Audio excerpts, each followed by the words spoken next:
Welcome to Chennai city garden. So இன்றைக்கி பார்த்திங்கன்னா நம்ம ஒரு முக்கியமான சொல்யூஷன் பற்றி பார்க்க போகிறோங்க.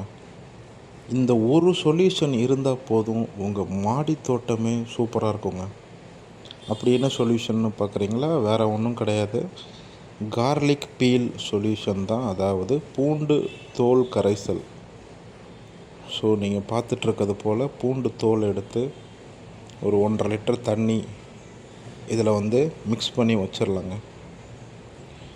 நிறைய பேர் பார்த்திங்கன்னா மாடி தோட்டத்தில் பூச்சி தொல்லை, பூக்கள் ஒழுங்காக பிடிக்கலை, பல சின்ன சின்ன பிரச்சனைகள்னால பாதிக்கப்படுறோம். அந்த எல்லா பிரச்சனைக்கும் ஒரே தீர்வு இந்த பூண்டு தோல் கரைசலில் இருக்குது அப்படின்னு சொன்னால் நம்புவீங்களா? உண்மை அதுதாங்க. இதை எப்படி பண்ணுறதுன்னு நான் சொல்லிவிட்டு அதுக்கடுத்து தொடர்ச்சியாக இதோட பலன்கள் சொல்கிறேன். நீங்கள் சொன்னால் நம்ப மாட்டீங்க, என்னோடய மாடி தோட்டத்துக்கு சிங்கிள் சூப்பர் சொல்யூஷனாக இது பயன்படுது. தயவுசெய்து கவனமாக பாருங்கள். ஸோ நம்ம பண்ண வேண்டியது 1.5 லிட்டர் தண்ணியில் ஒரு கையளவு உள்ள பூண்டு தோல் நீங்கள் அதை எடுத்து இந்த மாதிரி போட்டு மிக்ஸ் பண்ணி வச்சிடலாங்க. மூடி வைக்கணும். அதே நேரத்தில் கம்ப்ளீட்டாக ஃபுல்லாக மூடி வச்சிடாதீங்க. லைட்டாக அதில் ஓட்டை இருக்கணும். அதிலிருந்து வரக்கூடிய ஸ்மெல்லானது ரொம்பவே ஸ்ட்ராங்காக இருக்குங்க. அதே நேரத்தில் நம்ம ஃபுல்லாக ஏர் கேப்பே இல்லாமல் அடைச்சி வச்சிட்டோன்னா அதில் இருக்கக்கூடிய கேஸ் ஆனது அதுவும் ரிலீஸ் ஆகாது. ரெண்டுமே ரொம்ப ஸ்ட்ராங்கானது. ஸோ அதனால தான் நான் என்ன சொல்கிறேன்னா, சின்ன ஓட்டை இருக்கக்கூடிய ஒரு மூடியை போட்டு லிட்டை போட்டு மூடி வச்சுருங்க. ஏன்னா அந்த கேஸ் ரிலீஸ் ஆகிட்டே இருக்கும். அதே நேரத்தில் அந்த பூண்டில் இருக்கக்கூடிய அந்த தோலில் இருக்கக்கூடிய ஆலிசன் ஆனது கீழே இறங்கும், தண்ணியில் இறங்கும். ஸோ அதை பார்த்திங்கன்னா நம்ம இந்த மாதிரி மிக்ஸ் பண்ணி தெளிக்க ஆரம்பிக்கலாங்க.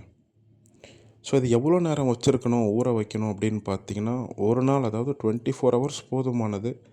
இல்லைனா 48 ஹவர்ஸ், 2 நாள் நம்ம ஊற வைக்கலாம். 2 நாள் ஊற வச்சுட்டு 3ஆவது நாள் தெளிக்கலாங்க. ஸோ தெளிக்கிறதுக்கு எப்படி டைல்யூட் பண்ணுறது, கலக்கிறது அப்படின்னு பார்த்தீங்கன்னா, 1க்கு 5 பங்கு தண்ணி இருந்தாலே போதும். இல்லைன்னா 10 லிட்டர் தண்ணியில் கூட நீங்கள் நல்லா ஒரு ஜக்கு இந்த இதை பார்த்திங்கன்னா கலந்து ஊற்றலாம். நான் என்ன பண்ணுறேன்னா, ஓரளவுக்கு இந்த வாட்டர் கேன் இருக்கு இல்லையா, வாட்டரிங் கேன், பூவாளி, இதில் ஓரளவுக்கு தண்ணி நிரப்பிட்டு அந்த சொல்யூஷனை எடுத்து கிட்டத்தட்ட ஒரு 2-3 கிளாஸ் அளவு ஊற்றிக்கிறேன். ஜென்ரல் டைல்யூஷனுன்றது 1:5 அது இருந்தால் போதும். மற்றபடி நீங்கள் கலக்கிறது பார்த்திங்கன்னா உங்கள் கண் அளவுக்கு நீங்கள் கலந்துக்கலாம். ஸோ கலந்துட்டு இதை செடிகளுக்கு மேலே இந்த மாதிரி நல்லா தெளிக்கலாங்க. வேர் பகுதிக்கு ஊற்றி விடலாம். ஏன் இதை நான் சூப்பர் சொல்யூஷன் அப்படின்னு சொல்கிறேன்றதுக்கு இப்போ உங்களுக்கு நான் ரீசன் சொல்கிறேன். ஃபஸ்ட்டு விஷயம் பார்த்திங்கன்னா, நிறைய விதமான சின்ன சின்ன பூச்சி வரதை இது தொடக்கத்திலே தடுத்துருங்க. நமக்கு பிரச்சனையாக இருக்கக்கூடிய அஸ்வினி பூச்சியாக இருக்கட்டும், ஏஃபிட்ஸ்ன்னு சொல்லுவோம், அந்த பூச்சியாக இருக்கட்டும், ஸோ அதை கண்ட்ரோல் பண்ணுறதுல இது பெரிய பங்கு வகிக்குது. அதுவும் நமக்கு இது ஃப்ரீ ஆஃப் காஸ்ட், அதாவது நமக்கு செலவே இல்லாமல் கிடைக்கிது. நம்ம வேப்ப எண்ணெயெல்லாம் பார்த்திங்கன்னா 100 ரூபா 150 ரூபா கொடுத்து வாங்கிட்டுருப்போம். ஸோ இது ரொம்ப எளிமையாக நமக்கு கிடைக்கிது. அதுவும் பார்த்திங்கன்னா நம்ம தினசரி உணவில் பயன்படுத்தக்கூடிய பூண்டோட தோல் அப்படின்றதுனால தினமுமே நமக்கு இது கிடைக்குங்க. இதில் இருக்கக்கூடிய சத்துன்னு பார்த்திங்கன்னா, நமக்கு பொட்டாசியம் அண்டு ஃபாஸ்பரஸ், என்பிகேல நைட்ரஜனை தவிர்த்து மித்த ரெண்டுமே நமக்கு இதில் கிடைக்கிது. ப்ளஸ் இதில் கால்சியம், அயன்னு சொல்லிட்டு நிறைய சத்துகள் இதில் இருக்குது. ஸோ நம்ம வேர் பகுதிக்கிட்டேயும் ஊற்றி விடலாம். வேர் பூச்சியையும் வராமல் தடுக்கும். அதே நேரத்தில் செடிகளுக்கு மேலேயும் நம்ம தெளிக்கலாம். ஒரு நாள் விட்டு ஒரு நாள் இதை பயன்படுத்திக்கிட்டே இருக்கலாங்க. நம்ம மாடி தோட்டம் ஃப்ரெஷ் அண்டு க்ரீனாக இருக்கும். தேவையான சத்துக்களையும் கொடுத்துருது. பூக்கள் கொட்டுறதை நிறுத்துதுங்க. நீங்கள் நம்ப மாட்டீங்க, பூக்கள் கொட்டுறதை நிறுத்துது. பூச்சிகள், எந்தெந்த விதமான பூச்சிகள்லாம் நம்ம இது வரைக்கும் பார்த்துருப்போமோ ஆல்மோஸ்ட் 60-70% அந்த பூச்சிகளை இது கண்ட்ரோல் பண்ணிடுது. நமக்கு ஒரு கத்திரிக்காய் செடினா என்னென்ன பூச்சிகள் வருமோ அது எல்லாத்தையும் இது கண்ட்ரோல் பண்ணுதுங்க. ஸோ இந்த விதத்தில் நம்ம என்ன பண்ணலான்னா, ரெகுலராக இதை யூஸ் பண்ணலாம். இதில் ஆன்டி ஃபங்கல் ப்ராப்பர்ட்டியும் இருக்குது. ஸோ செடிகளில் வரக்கூடிய பூஞ்சான் பிரச்சனை, இலைகள் கருகிறது, இந்த மாதிரி சின்ன சின்ன எக்ஸ்ட்ரா பிரச்சனைகள், ஃபங்கஸ்னால் வரக்கூடிய பிரச்சனைகளையும் இது தடுக்குதுங்க. ஸோ இதை நம்ம ரெகுலராக யூஸ் பண்ணலாம். வேறு இதில் வரக்கூடிய பிரச்சனைகள்னு நான் சொல்கிறதுக்கு ஒன்றும் இல்லை. ஏன்னா நான் யூஸ் பண்ண வரைக்கும் எனக்கு கிடைச்ச பெனிஃபிட்ஸ் நான் சொல்கிறேன். ஸோ இவ்வளோ பெனிஃபிட்ஸ் வந்து பார்த்திங்கன்னா இந்த கார்லிக் பீல் வாட்டர், அதாவது பூண்டு தோல் கரைசலில் நமக்கு கிடைக்கிதுங்க. ஸோ திரும்பவும் சொல்கிறேன், நம்ம பல பிரச்சனைகள் மாடி தோட்டத்தில் பார்த்துட்ருப்போம். அது எல்லாத்துக்குமே இந்த ஒரு சொல்யூஷன் எனக்கு, அதாவது 100% ரிசல்ட்ஸ்ன்னு சொல்லனாலும் எனக்கு ஒரு 70% நல்ல ரிசல்ட்டு கொடுக்குது. எனக்கு செலவில்லாத ஒரு பெஸ்டிசைடு, ஆர்கானிக் பெஸ்டிசைடுன்னு சொல்லலாம். பெரிய பெரிய பூச்சி, அதாவது வேறு ஏதாவது பூச்சிகளை கண்ட்ரோல் பண்ணுதோ இல்லையோ, நம்ம கார்டனில் மாடி தோட்டத்தில் பார்க்கக்கூடிய ஆல்மோஸ்ட் 70 to 80% ஆஃப் தி பூச்சி பிரச்சனையை இது தடுக்குது. அதே நேரத்தில் பூக்கள் கொட்டாமல் இருக்குங்க, இது பெரிய விஷயம்.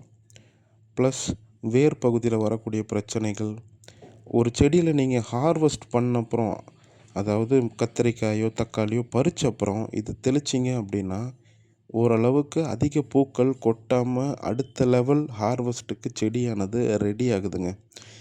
இதை நான் ஒன்று ஒன்றா பண்ணி பார்த்துட்டு தான் நான் உங்களுக்கு இவ்வளோ டீட்டெயில்ஸும் சொல்கிறேன். ஸோ நம்ம அந்த விதத்தில் இதை ரெகுலராக பயன்படுத்தலாம். நம்ம நிறைய பேர் உரங்களுக்கு தேடிக்கிட்டே இருப்போம், ஏதாவது ஒரு உரம் கிடைக்குமா.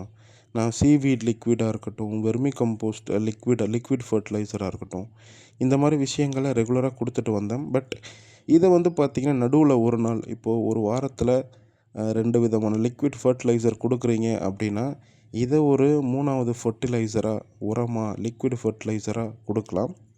அதே நேரத்தில் அதிகமாக பயன்படுத்திடாதீங்க. இதோட ஸ்மெல் வந்து பார்த்திங்கன்னா ரொம்ப அதிகமாக இருக்கும். அதே நேரத்தில் ரொம்ப ஸ்ட்ராங்கானது. ஸோ செடிகள் கொடுக்குற டைல்யூஷன் அமௌண்ட் வந்து 1:5ன்றது போதுமானது.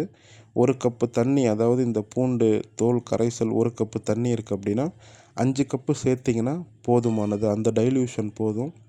அதை கலந்து நீங்கள் வேர்களுக்கும் ஊற்றி விடலாம். இந்த ஸ்மெல்லு நீங்கள் இதை ஊற்றின அப்புறம் அந்த இடத்துல நீங்கள் ஒரே ஒரு வாட்டி ஸ்மெல் பண்ணி பாருங்கள், மோந்து பாருங்கள். அந்த ஸ்மெல் நம்மளே கிட்ட வர விடாது, அந்தளவுக்கு கொஞ்சம் ஸ்ட்ராங்காகவே இருக்கும். அப்போ பூச்சிகளோட நிலைமையை யோசித்து பாருங்கள். கெட்ட பூச்சிகளானது அதிகபட்சம் வராது. பீஸ் வந்து பார்த்திங்கன்னா அது கொஞ்ச நேரம் காஞ்ச அப்புறம் தேனீக்களானது வர ஆரம்பிக்குது, அதில் ஒன்றும் பிரச்சனை இல்லை. பட் மற்ற பூச்சிகள், ஏஃபிட்ஸ், மீலி பக்ஸ், இந்த இது எல்லா கேட்டகரி இருக்குது இல்லைங்களா. ஸோ பவுடர் மில்டியூ பவுட்ரு மாதிரி இருக்கும், பார்த்துருக்கீங்களா. ஸோ இந்த பிரச்சனைகள் எல்லாத்தையும் இது தீர்க்குது. முக்கியமாக இது என்னென்ன செடிகளுக்கு நம்ம இதை ரெகுலராக பயன்படுத்தணும் அப்படின்னா, நம்ம ஆல் சீசன் கிராப்ஸ் இருக்கு இல்லையா, அதாவது 4 செடிகள் நான் எப்போயுமே சொல்லுவேன், தக்காளி, கத்தரிக்காய், வெண்டைக்காய், பச்சை மிளகாய். ஸோ இந்த 4 செடிகளுக்கும் இதை ரெகுலராக கொடுக்கலாம். வாரத்தில் 2 நாள் இல்லை 3 நாள் கூட இதை கொடுத்துட்டே வரலாம். நல்ல ரிசல்ட்ஸ் இருக்கும்.